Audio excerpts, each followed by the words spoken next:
So today we'll be discussing a few acute stressors that can occur within your respiratory tract. The different stressors that we'll be talking about include asthma, pulmonary embolisms, and the different methods of oxygen administration. So asthma is classified as a chronic condition in which your airways are inflamed, narrow, and produce extra mucus. This chronic inflammatory disease of the airways causes airway hyperresponsiveness, mucosal edema, and mucus production. This inflammation ultimately leads to recurrent episodes of asthma symptoms consisting of cough, chest tightness, wheezing, and difficulty breathing. Unlike other obstructive lung diseases, though, asthma is largely reversible, either spontaneously or with treatment. Patients with asthma may experience symptom-free periods alternating with acute exacerbations that last from minutes to hours or days. Asthma is a very complex disease process that involves numerous inflammatory and structural cells, as well as mediators that lead to the disorder's effects. Mast cells, macrophages, T lymphocytes, neutrophils, and eosinophils all play a key role in the inflammation of asthma. When activated, mast cells release several chemicals called mediators.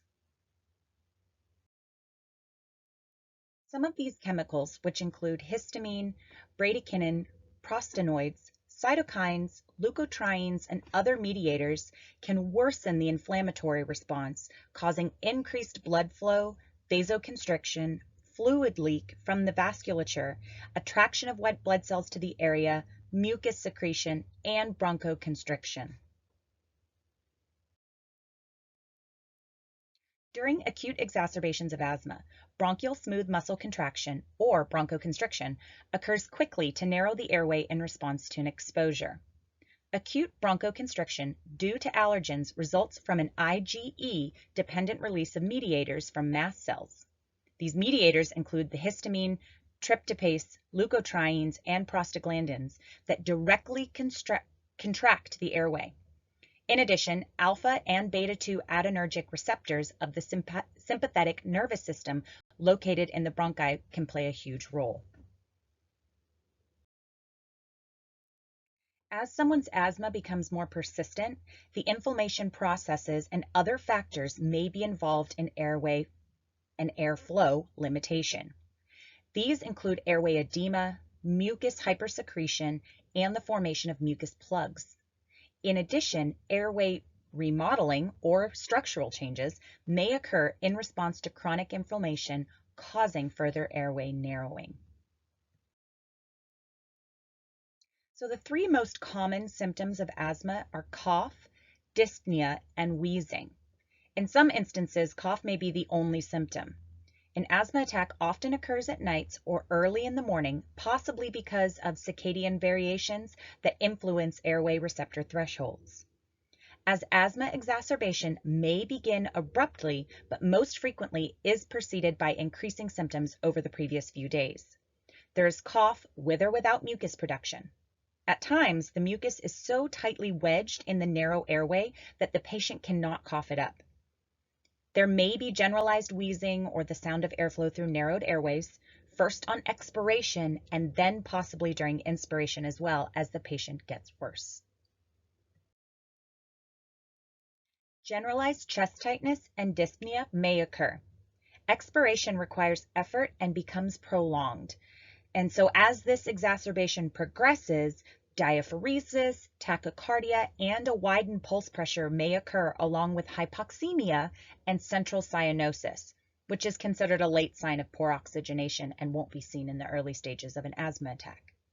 Severe life-threatening hypoxemia can occur in asthma, but is relatively uncommon. The hypoxemia is secondary to a ventilation perfusion mismatch and readily responds to supplemental oxygen. Here you'll see a list of different asthma attack triggers. And to establish the diagnosis, the clinician must determine that the symptoms of airflow obstruction are present. Airflow is at least partially reversible, and other causes have been excluded. So a positive family history and environmental factors, like some of them seen here, including seasonal changes, high pollen counts, mold, pet dander, climate change, in particularly cold air, and air pollution are primarily associated with asthma. In addition, though, asthma is also associated with a variety of foods, compounds, and occupational related chemicals. There may also be comorbidities that can accompany an asthma attack, like a viral infection, GERD, illicit drug use, and allergic reactions. Blood and sputum samples may also be drawn, and if an allergic reaction is suspected, and can be determined if the IgE level is elevated. Here we're going to talk about the different classes of asthma, or also the different levels of disease severity. There are 4 different classes of asthma, and this disease severity is classified by a patient's current impairment and the future risk of adverse effects. Impairments are defined by these following factors, which include nighttime awakenings, the need for short-acting bronchodilators for symptom relief, work and school days missed, and the ability to engage in normal activities or quality of life. So this first one here, the mild intermittent, these symptoms occur less than twice a week on average. The exacerbations are very short. These nighttime symptoms that was discussed earlier happen less than twice a month, and overall they're fairly asymptomatic with normal functioning in between exacerbations.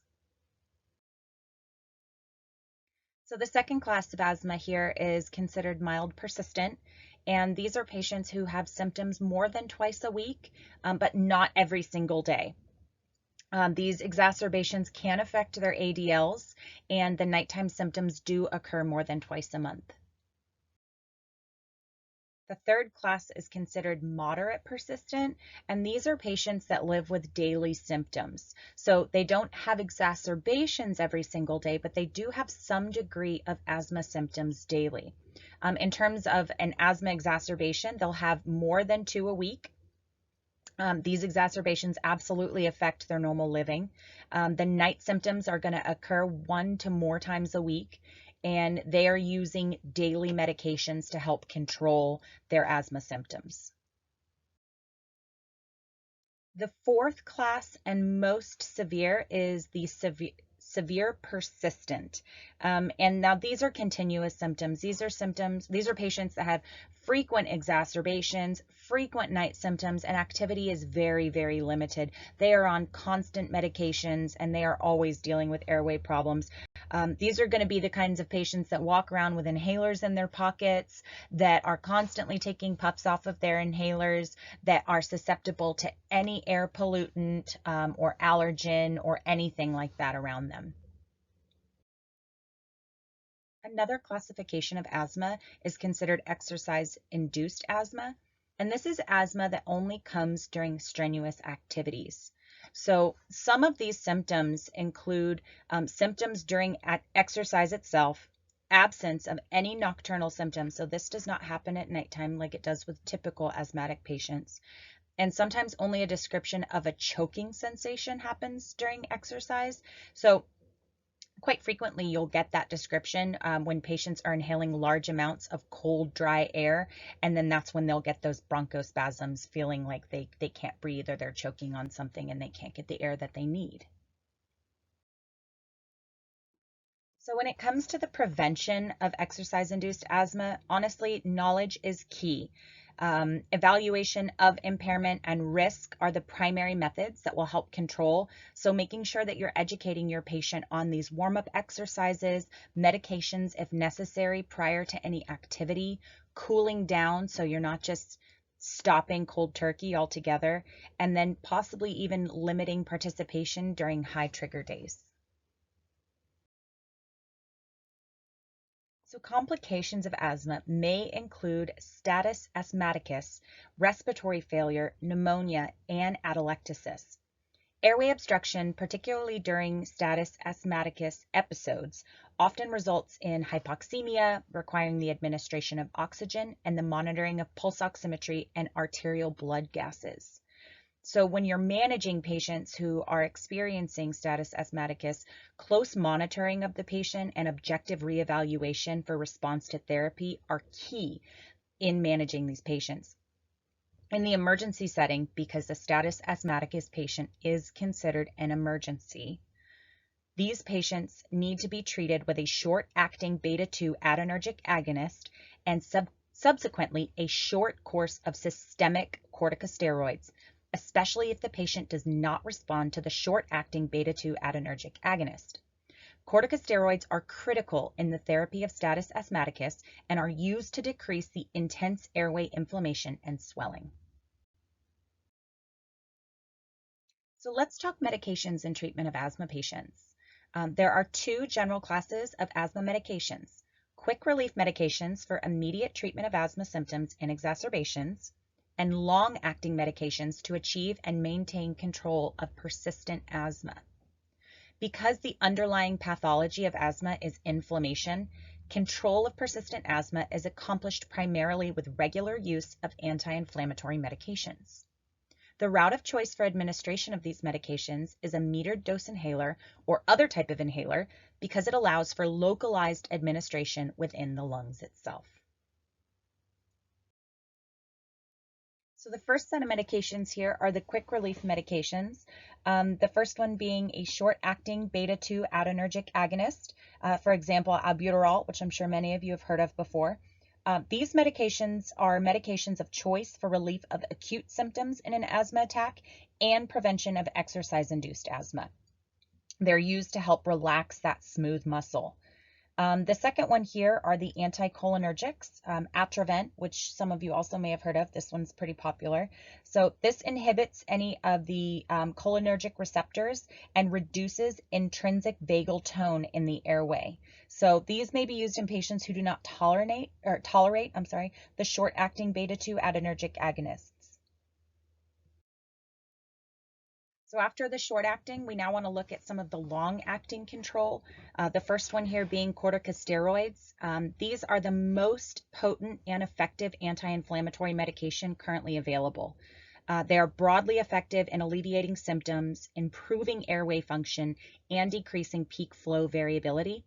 All these patients should rinse their mouth with water and should not swallow the rinse after administration of a corticosteroid to prevent thrush, which I know you guys are familiar with that probably from pharmacology as well, but that is considered a common complication associated with the use of drugs. So even though it's common knowledge to us, it still may be something that is important to educate our patients on, even if they have been on this medication for a while. Also, those who lack any of the coordination to ensure proper administration technique should use a spacer, which we'll talk a little bit more about a spacer later. The next set of medications here are called mast cell stabilizers, and these inhibit the release of mediators from mast cells to both the immediate and non-immediate bronchoconstrictive reactions to any inhaled antigen. So if you've got something that you're breathing in that's necessarily causing the attack. So no role in the treatment of an acute asthma attack. So these medications should not be used if your patient is having an acute asthma attack. Okay, the recommended dosage should be decreased in patients with decreased renal or hepatic function. And just so you know, in the beginning it's considered tasteless, but as it leaves, you're going to get a slightly bitter aftertaste, and so you're going to want to educate your patients that that's normal. So the next set of long-acting medications, this one is the long-acting beta-2 adrenergics. These are used with anti-inflammatory medications to control asthma symptoms, particularly those that occur during the night. So these agents are also effective in the prevention of exercise-induced asthma, but they are not indicated for immediate relief of symptoms. They do have a duration, the two that are listed above, they do have a duration of bronchodilation for about 12 hours. So they do have longer acting control. And then the next one here, the xanthine derivatives, these relax smooth muscles in the bronchi and pulmonary vessels. It's an oral medication, And some of the side effects are secondary to like a CNS stimulation. So you're going to get restlessness, insomnia, toxic levels that could occur leading to like seizures and dysrhythmias. So you really want to monitor these blood levels, just like how you do with Dilantin or how you would with digoxin. Okay. You want to monitor these patients' heart rate and rhythm. If they're in the hospital and they're on these medications, they need to be on tele monitoring. Okay. There are a lot of contradictions for xanthine derivatives. So you really want to make sure that patients that are at risk for any cardiac disorders, maybe you're double checking with the physician if this is an appropriate medication for that patient. The last long-acting control medication that I want to talk about are the leukotriene modifiers or inhibitors. So these act by either interfering with leukotriene synthesis or by blocking the receptors where leukotrienes exert their action. So also known as like their bronchoconstriction. So it's blocking them from being able to bronchoconstrict.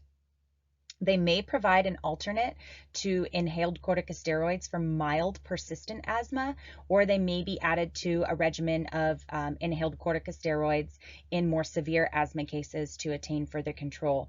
In fact, most of you are probably fairly familiar with Singulair, which can also be used in a lot of allergy treatments. So that's what this medication is working towards. The last section here, all this is just combination products. So these combination products tend to include a short-acting medication with anticholinergics for more long-term coverage.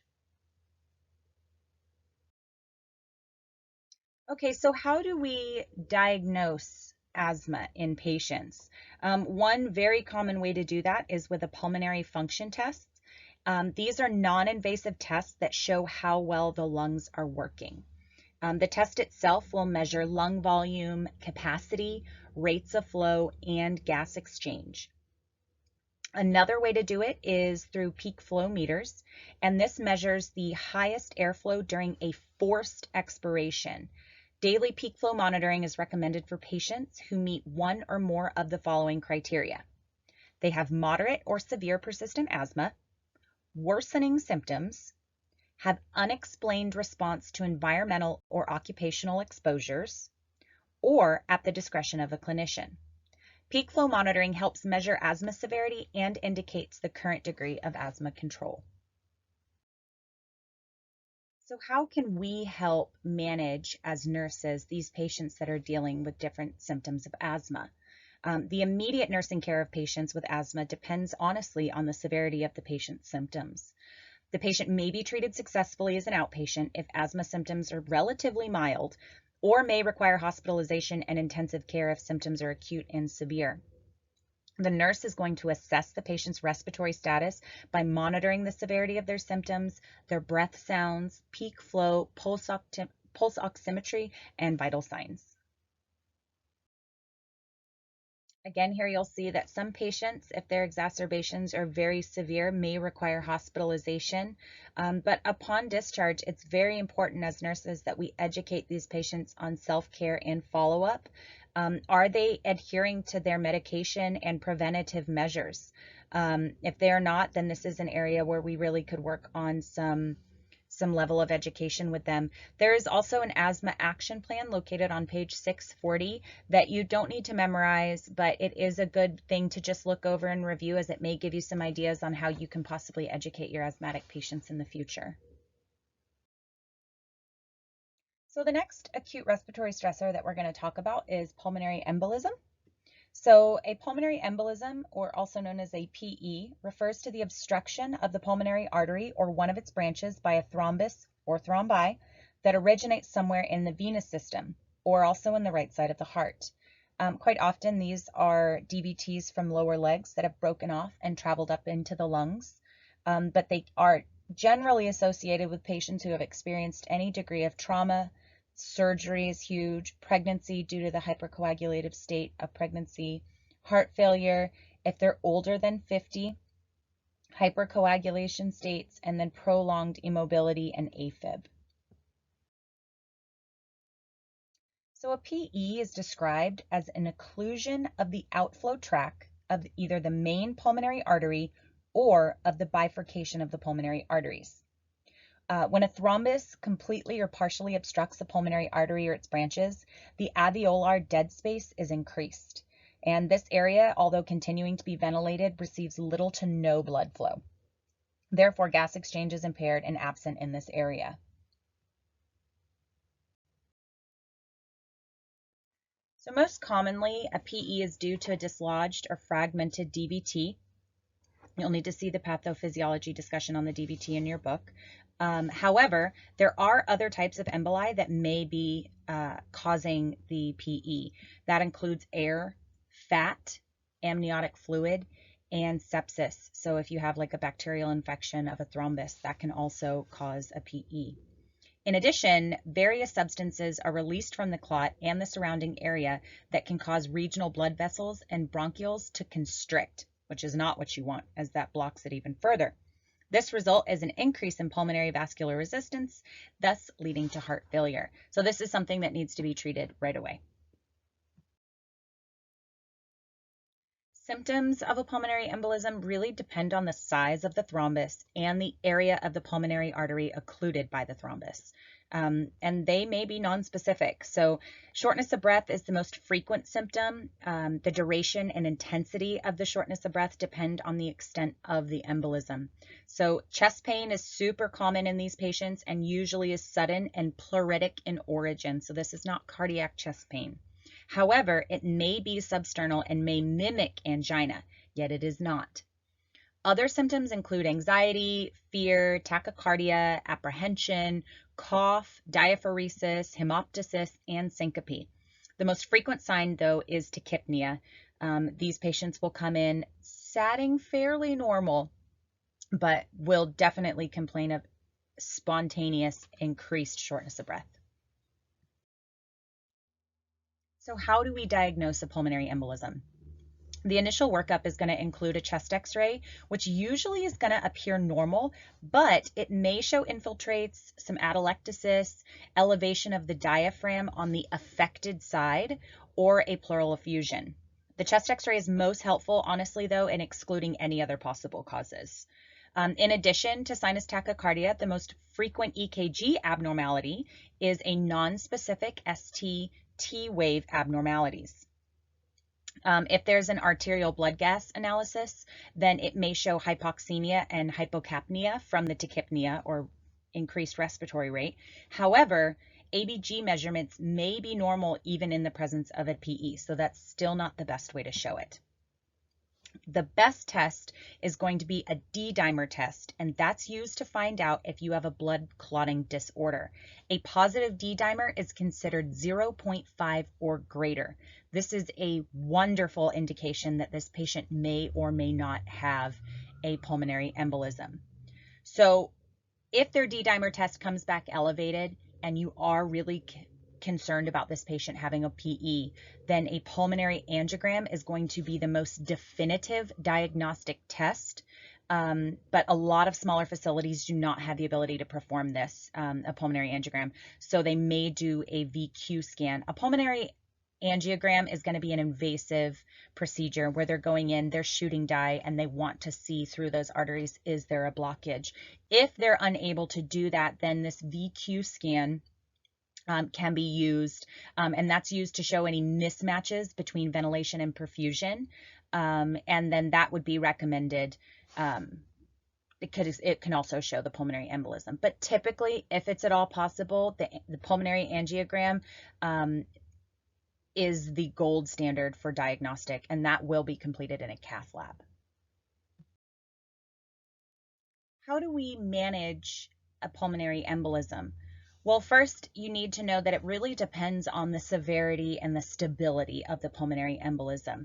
Quite often, emergency measures are going to be initiated on these patients. The immediate object is to stabilize any cardiopulmonary system imbalance in the patient, especially if they are hemodynamically unstable. A sudden increase in pulmonary resistance increases the work on the right ventricle, which can lead to acute right-sided heart failure with cardiogenic shock. So again, this isn't something that I necessarily want you to go in depth trying to fully understand, but just know that an occlusion in the pulmonary vasculature could put pressure an extra work back onto the right side of the heart, right? And it could lead to an acute right-sided heart failure.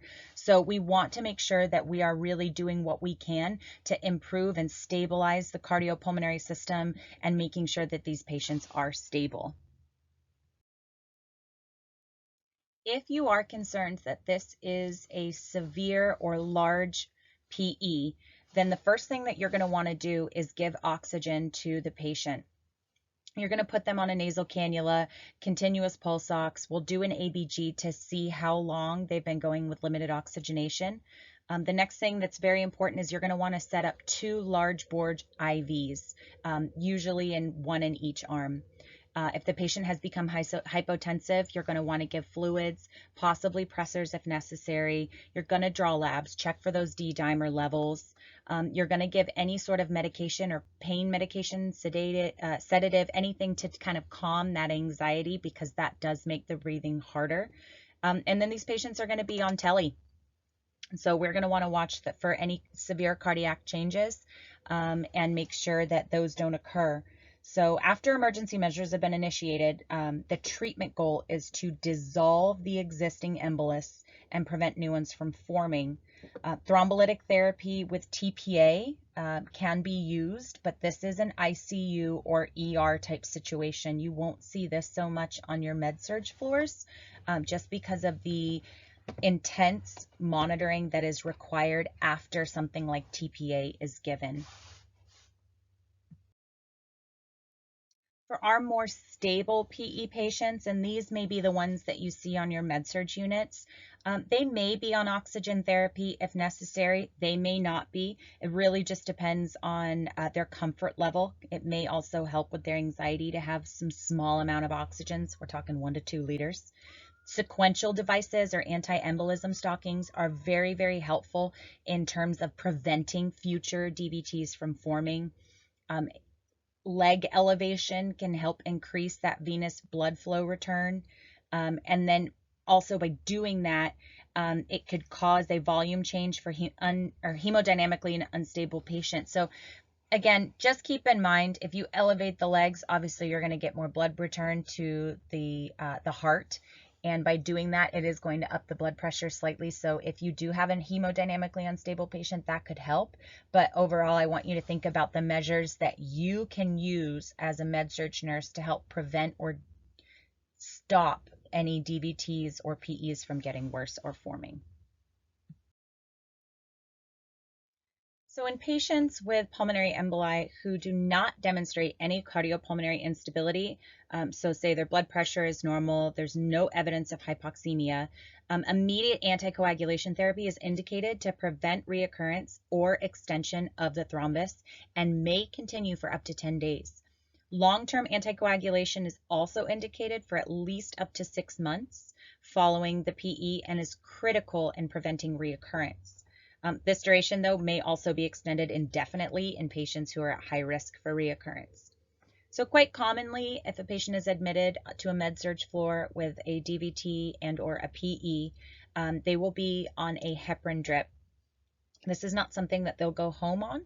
Heparin is something that they're going to have in the hospital as it requires frequent PTT lab draws about every 4 hours to make sure that the range is therapeutic. Once they get towards the end of their treatment, they will slowly be weaned off and moved over to Coumadin and or Lovenox. And these two are the most commonly used in long-term therapy. Coumadin is most recommended due to it being a pill form, and it's much easier for patients to take at home with their other medication regime.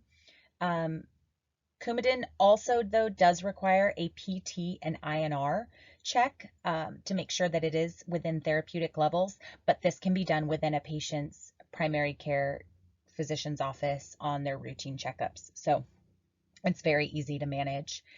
For our unstable patients, as we mentioned before, TPA is probably the medication of choice for dissolving a unstable PE. an unstable PE. These patients, though, because of TPA, the restrictions are very, very strict, and we're actually going to talk about it in the next couple of slides, due to a very high risk of bleeding in these patients. So there are a set of rules that need to be followed if your patient is going to receive TPA if they are unstable due to a PE. If your patient is found to be hemodynamically unstable due to their PE, then thrombolytic therapy is indicated. It's also important to make sure that these patients have all of their lines started. So all IVs are in place, a Foley catheter is in place, an NG tube is in place, things of that nature before giving any TPA or anticoagulation therapy. These patients are at an incredibly high risk for bleeding from even the smallest puncture site. Imagine they could bleed out from an IV puncture site.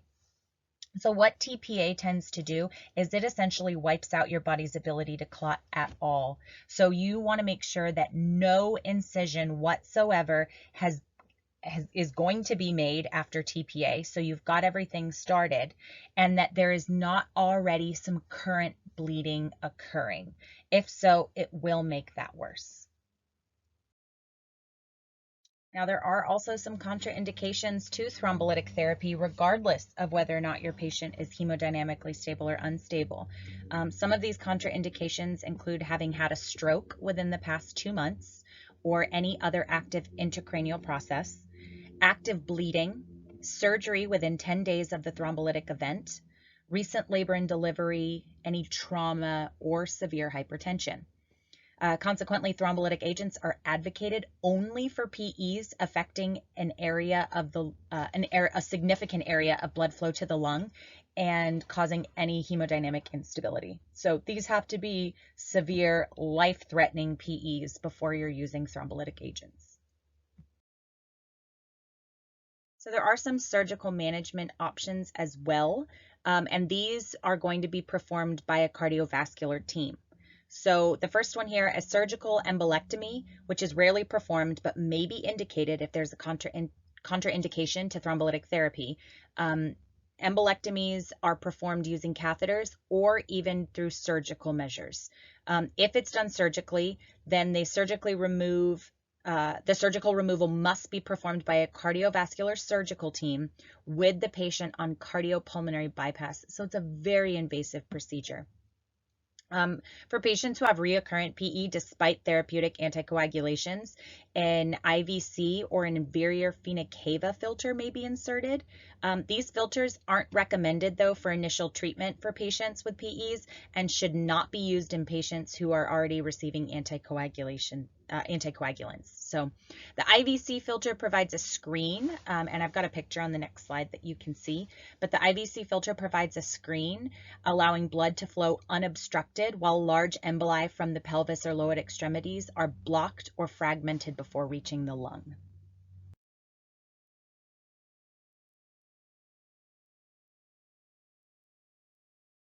So how are we managing our patients with PE?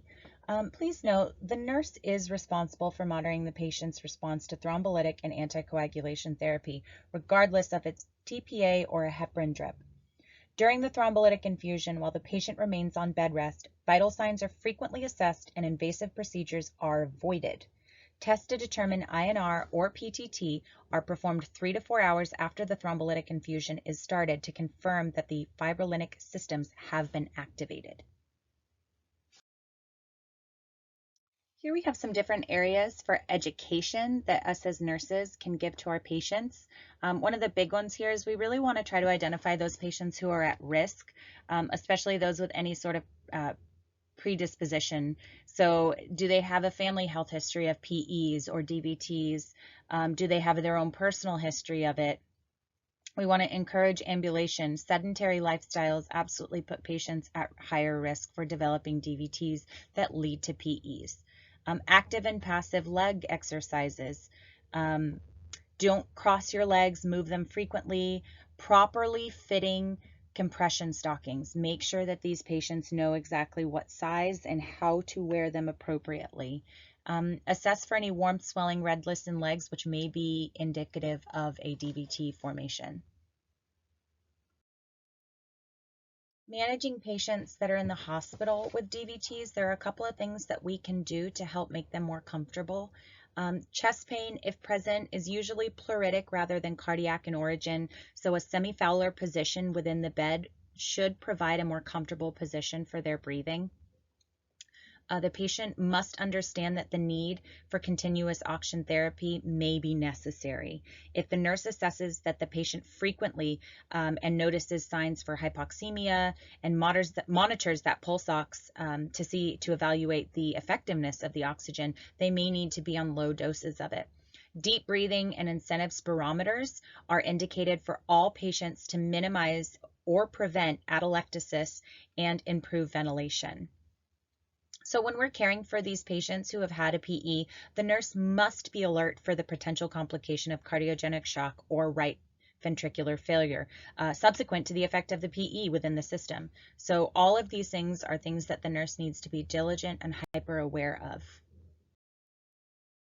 When we're transitioning these patients home, we want to make sure that during these follow-up or home visits that the nurse monitors the patient's adherence to their prescribed management plan and reinforces previous instructions. We don't want these patients to stop taking their anticoagulation therapy medications at all. The nurse can also monitor for the patient for any residual side effects of the PE during their recovery. These patients need to be reminded about the importance of keeping up follow-up appointments for coagulation tests and, if indicated, appointments with their primary provider. So if you also want to take a look in the book in chapter 26, there's a chart that just goes through some different ideas for patient education to prevent any reoccurring PEs. So I hope that this lecture was helpful in understanding some of the different acute respiratory stressors, and please feel free to email me if you have any questions or need any clarification over something that I talked about within this lecture. Thank you.